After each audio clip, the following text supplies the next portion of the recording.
হাসো হাসো বলছি ঠাকুরজি, সবসময় গোমরা মুখ আমার ভালো লাগে না। কি হলো, তবুও হাসবে না? তবে রে দুষ্টু মেয়ে। বৌদি বিরক্ত করো না তো, আমার কিন্তু কিছুই ভালো লাগছে না। না লাগারই তো কথা ভাই, তাড়াতাড়ি ফিরবে বলে ভদ্রলোক যে প্রায় 1 মাস ডুব মেরে বসে থাকবে। না না বৌদি, আমার মন বলছে সে সেখানে ওইভাবে বসে না। তাহলে কোনো বিপদ আপদ হলো কি না? থামো তো, বলি তোমার মুখে কি কিছুই আটকে না ঠাকুরজি? কাজের মানুষ হয়তো কোনো কাজে আটকে গেছে, নয়তো তার মায়ের শারীরিক অসুস্থতার জন্য তোমার সেই কেষ্ট ঠাকুর আসতেই পাচ্ছেন না। তাহলে তো একটা ফোন করে জানানো উচিত ছিল। বলো। তা ছিল, কিন্তু করবে না। না গো না, পুরুষ মানুষ যতক্ষণ কাছে থাকে ততক্ষণ নিজে থাকে, একটু সরে গেলে তাদের আর কিছুই মনে থাকে না, বুঝলে রাধে? ও বাবা, লজ্জাবতী লতা, মনের মানুষের দোষ দিচ্ছি কিনা অমনি তোরা দুধলে উঠলো। বৌদি ভালো হবে না কিন্তু বলে দিচ্ছি। আষাঢ়ে মেয়ে কাটানো পর্যন্ত খারাপটাই তো আমি চাই। বৌদি ছাড়ো ছাড়ো। তার আগে হাসো হাসো বলছি, কি হলো হাসো। কি মুশকিল। ঠিক আছে বাবা, ঠিক আছে, এই আমি হাসছি। বাবা, এতদিনে আসল রোগটাই ধরতে পারছিলাম না, প্রেমের রোগ। এ যে এত কঠিন তা তো আমার জানা ছিল না। ছি ভাই, অকারণে মনকে দুর্বল করো না। কোনো কারণে পরাগের আসতে দেরি হলেও তোমার ভালোবাসার মূল্য দিতে সে নিশ্চয়ই আসবে। পিসিমণি এসে গেছে, সব ভাবনা দূর করতে হাওয়ার বেগে এসে গেছে। কে এসে গেছে? তুই কে এসে গেছে? নিশ্চয় পরাগ বাবু, তাই না রে? তুই কোথায় দেখলি রে? সঙ্গে আর কে আছে? আর কে থাকবে, একাই এসেছে নিশ্চয়। বাবা, তোমাদের প্রশ্ন আর বাকি আছে। তোমরা দুজন একসঙ্গে এত প্রশ্ন করলে আমি উত্তর দিই কি করে? ঠিকই তো, তোর মায়ের না কোনো বুদ্ধি নেই। তুই আমার কাছে আয় তো। কখনো না, তুই আমার কাছে আয়। না, তুই আমার কাছে আয়। দূর, তোমাদের কারোর কাছেই যাব না। শোনো পিসিমণি, শোনো মা, তোমরা যা ভাবছো তা কিন্তু নয়। হ্যাঁ পিসিমণি, ভদ্রলোক ভারী দুষ্টু। ঠিক বলেছিস। তোমাকে কেন যে শুধু শুধু কষ্ট দেয়। ঠিক আছে, এবার এলে হয়, বাবাকে বলে আমি এমন শাসন করে দেব। ওরে বদমাস, তাহলে এতক্ষণ তুই আমাদের সঙ্গে মশকরা করছিলিস? না গো মা, মস্করা করিনি আর মিথ্যাও বলিনি। তার মানে? মানেটা বাবা এলেই বুঝতে পারবে। বড়দা এলে? ওরে বাবা।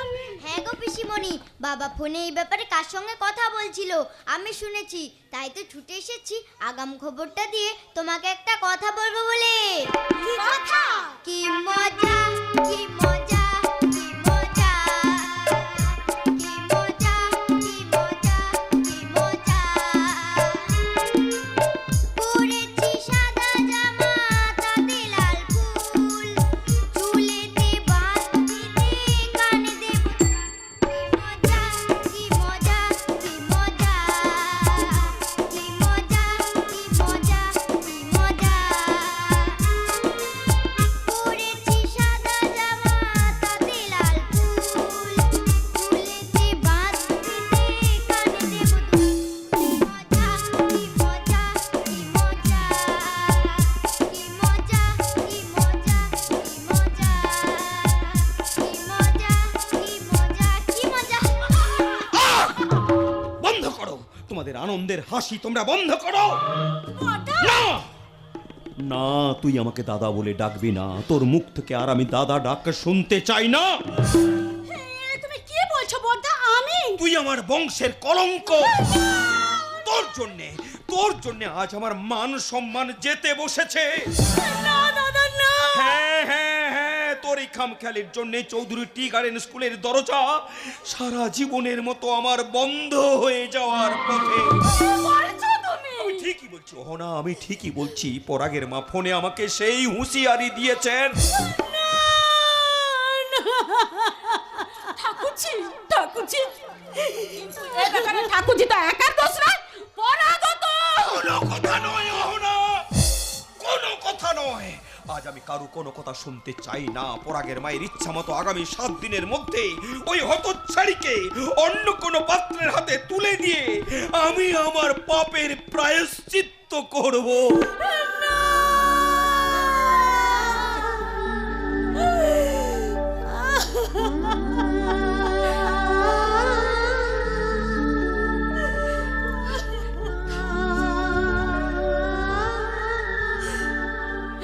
দাদা না, তার আর প্রয়োজন হবে না। ভালোবাসা যদি অপরাধ অপরাধ হয়, প্রেমের পবিত্রতা যদি পাপ বলে গণ্য হয়, তবে সেই পাপ তো আমি করেছি। আমি প্রায়শ্চিত্তটা আমাকেই করতে হবে। হ্যাঁ হ্যাঁ, তাই কর তাই কর। আজ আমি বেশ ভালো করে বুঝতে পারছি পরাগের সঙ্গে তোর মেলামেশায় প্রশ্রয় দিয়ে আমি ভুল করেছি রে, ভুল। সে কথা এখন কেন দাদা? যা হবার তো তা হয়েই গেছে। না না রে অঙ্কিত, না দাদা, তুই জানিস না জলে বাস করে কুমিরের সঙ্গে আমি বিবাদ রাখতে পারবো না রে। পরাগের মায়ের ইচ্ছা মতো উনি বলেছেন 7 দিনের মধ্যে যদি ওকে অন্য পাত্রের হাতে পাত্রস্থ করতে না পারি তাহলে তোর আমার চাকরি তো যাবেই দাদা। সেই সঙ্গে তাদের দেওয়া এই বাস্তু ভিটেটুকুও আমাদের ছেড়ে দিতে হবে। দাদা, আমার জন্য তোমাদের কাউকে বাস্তব ভিটে ছেড়ে পথে বসতে হবে না। হ্যাঁ বৌদি, আমার দুর্ভাগ্যের জন্য তোমরা দুঃখকে বরণ করে নেবে কেন? তোমরা তো কোনো দোষ করোনি। ছোটদা, সবার সামনে তুই স্বীকার না করলেও পরাগের সামনে যে আমি সুখী হই, এটা তো তুই অস্বীকার করতে পারিস না। কি হলো দাদা, এমন নীরব পাথরের মতো দাঁড়িয়ে রইলি কেন? বল, তোদের এই স্নেহের পাপড়ি এখন কোথায় যাবে, কোন পথে যাবে? বলো ছোট্টা, চুপ করে দে। বলো ছোট্টা, বলো ঠাকুরজি। তোর বাজে প্রশ্নের উত্তর এরা কেউ দিতে না পারলেও আমি দিচ্ছি শোন। আমি দিচ্ছি শোন। আজ থেকে পরাগের নাম তোকে ভুলে যেতে হবে, আর আমাদের মনোনীত পাত্রকেই তোকে বিয়ে করতে হবে। অসম্ভব! প্রাণ থাকতেও তার স্মৃতি মুছে দিয়ে আমি অন্য কাউকে মেনে নিতে পারবো না। কারণ আমি যে তার বাগদত্তা। ঠাকুরজি তো ঠিক কথাই বলেছে। আর একান্ত যদি তোমরা ওকে নিয়ে সমস্যায় পড়ো তাহলে অন্য কিছু ভাববার আগে তোমরা ওর গলাটিকে শেষ করে দাও, তাতে ও তো অনেক শান্তি পাবে। দাদা, সামান্য একটা ফোনকে কেন্দ্র করে এত বড় ডিসিশন নেওয়ার আগে আমার মতে ওই কলকাতায় গিয়ে পরাগের মায়ের সামনে আমাদের দাঁড়ানো উচিত। কোনটা উচিত আর কোনটা অনুচিত এই উজান মাস্টারকে শেখাতে আসিস না দাদা, শেখাতে আসিস না। যে বোনের জন্য আজ আমার মান সম্মান নিয়ে টানাটানি, যার কারণে চৌধুরী স্টেটের কাছে আজ আমি হেয় প্রতিপন্ন হয়েছি, সেই বোনের জন্য আজ আমার কোনো দুঃখ নেই রে, কোনো দুঃখ নেই। দুঃখ নেই।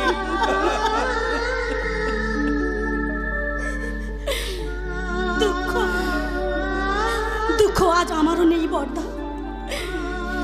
ভাগ্যের পরিহাসে আমার জীবনের মানেটাই যখন পাল্টে যেতে বসেছে, তখন অপবাদের হাত থেকে মুক্তি নিতে মৃত্যুকেও আমি হাসি মুখে বরণ করে নিতে পারি। তোমার হৃদয়ে বেদিতে যাকে আমি প্রতিষ্ঠা করেছি তাকে সরিয়ে দিয়ে আমি আর নারী ধর্ম কিছুতেই কলুষিত করতে পারবো না বর্দা। কে জানে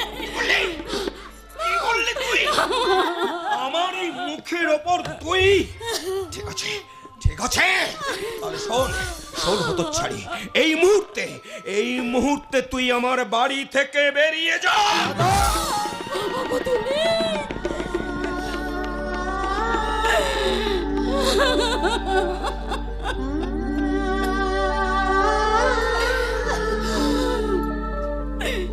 বেশ, আমি চলেই যাচ্ছি। দাঁড়া, আর একটা কথা কান খুলে ভালো করে শুনে রাখ। আজ থেকে তুই আমার সঙ্গে কোনো সম্পর্ক রাখার চেষ্টা করবি না, আর যদি রাখার চেষ্টা করিস তাহলে সেদিন তুই আমার মরা মুখ দেখবি।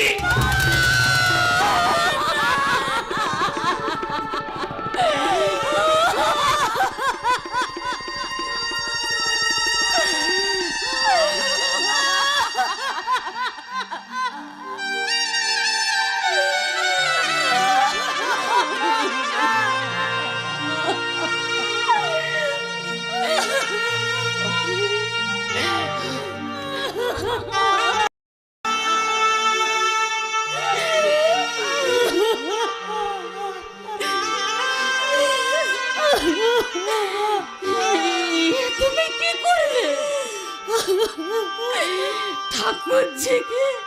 না না না, এ হতে পারে না, এ হতে পারে না। আমি তোমার পায়ে পড়ছি, ঠাকুরজির প্রতি এত বড় অবিচার তুমি করো না। এই কঠিন সত্যটা তুমি ফিরিয়ে না। হাজার অন্যায় করলেও ও যে আমাদের বড় স্নেহ, বড় আদরের ছোট। বাপরে, না না ছোটা না, আর আমাকে মায়ের বাঁধনে বাঁধতেছে। আমার কর্তব্যের পথে তোমরা বাধা হয়ে দাঁড়িয়ে। ঠাকুরজি, হ্যাঁ বৌদি, তোমরা না চাইলেও আমাকে তো যেতেই হবে। কারণ কারণ কর্তব্য যে আমায় হাতে ছাড়িয়ে দিয়ে ডাকছে। আমি না গেলে সেই ছোটবেলা থেকে বুকের মধ্যে আঁকলে রাখা এই স্মৃতি, এই সিঁদুর কৌটোর প্রতি যে অবিচার করা হবে। হ্যাঁ বৌদি, আমি আসছি বৌদি। তুমি বড়দাকে দেখো, তুমি বড়দাকে দেখো।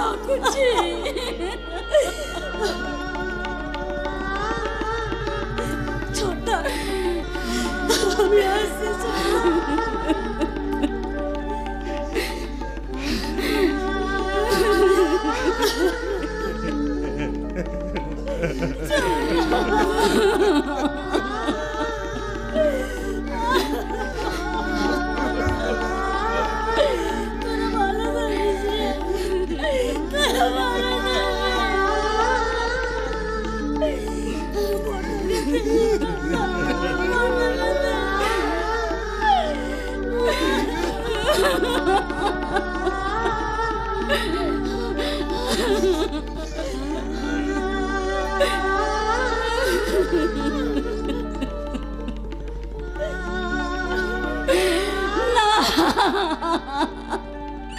ঠাকুরজি,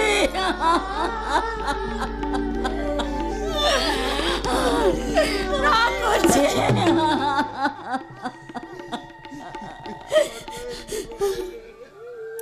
কেঁদো না, কেঁদো না বৌদি, কেঁদো না।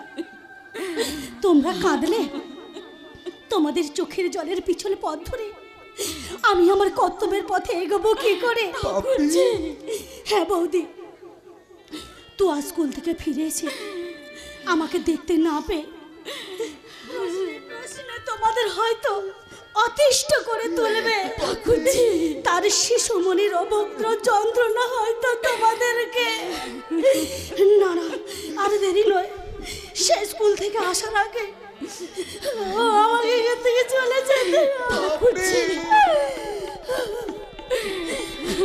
বর্দা, আমি আসছি বর্দা, তবে যাওয়ার বেলায় একটা কথা বলে যাচ্ছে। কখনো যদি অজান্তেও তোমার এই অবাধ্য বোনটার কথা মনে পড়ে, তাহলে নিজের মনকে সান্ত্বনা দিয়ে বলো, অপত্য স্নেহে ভালোবাসায় তোমরা যে পাপড়িকে মানুষ করেছিলে, আত্মসুখের হাতুড়ি দিয়ে তোমাদের মনগুলোকে ভেঙে করিয়ে দিয়ে সে আজ নিজ মারা গেছে।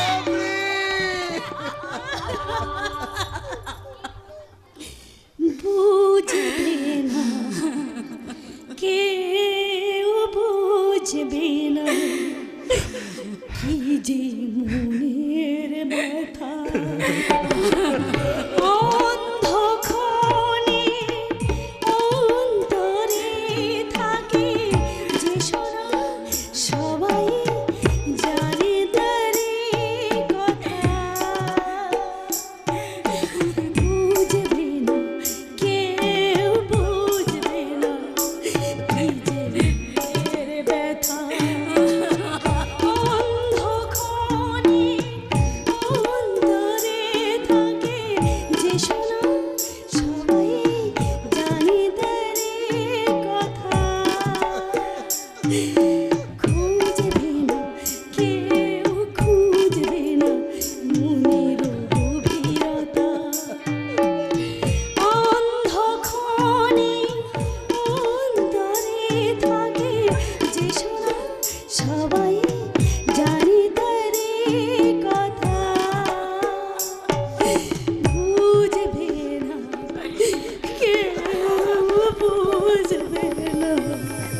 কি যে মনে